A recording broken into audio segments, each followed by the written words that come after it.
دې سره چې د پښتون نوم څومره بدنام شو، د دې نه علاوه چېرته کې پښتون دومره نه بدنام. بسم الله الرحمن الرحیم. مروتي چې کوم نوجوانان دي د اختر ورځې شپې دي، هغې راوتي دي او دا ټول ملک په مخ اخیستی دي، پارکونه، چېرته کالام او چېرته سوات او چېرته یوز او چېرته بل ځای، او هغه د ځناورانو کارونه کوي چې هغه په مخ د ځمکه باندې څوک هم نه کوي.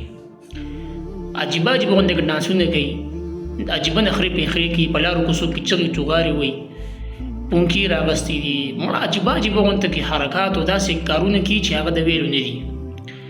دې سره چې د پښتون نوم څومره بدنام شو، د دې نه علاوه چېرته کې پښتون دومره نه بدنام شوی.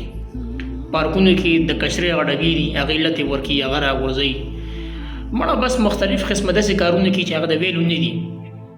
نو دعوت مې دا دی چې ګورې ستاسو د مشرانو یو ډېر لوی تاریخ دی، ستاسو د مشرانو یو ډېر لوی کردار دی.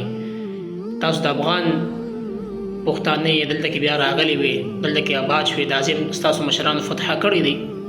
بهرحال دا یو ډېر لوی تاریخ دی. مقصد مې دا دی چې تاسو د خپل مشرانو هغه لاج وساتئ، د اسلام لاج وساتئ، د پیغمبر لاج وساتئ. دا تاسو چې کوم حرکات کوئ د خدای خاطرو کې دا بند کړئ.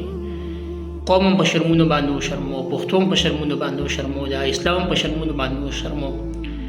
د اسلام او د قرآن او د پیغمبر خو تاسو کې اوسه خاطر نشته. د خدای خاطرو کې د مروت چې کوم قوم دی، د هغه چې کوم مشران دي، زما هغې ته خواست دی چې تاسو دا خلک کنټرول کړئ. په تاسو کې ډېر ښه خلک هم شته، ډېر بهترین او ډېر ایماندار خلک، ډېر پاک خلک، ډېر متقي او پرهیزګار خلک دا په مروت قوم کې شته. په هر ځای کې ښه او خراب خلک وي. نو خواست مې دا دی چې د خپل نوجوان نسل له کنټرول کې په دې باندې محنت وکړي، اسلام طرف ته دعوت ورکړي، قرآن ته کښېنوي، د پیغمبر حدیث ورته ووروي چې دې سم شي، د ځناورانو دا کارونه پرېږدي.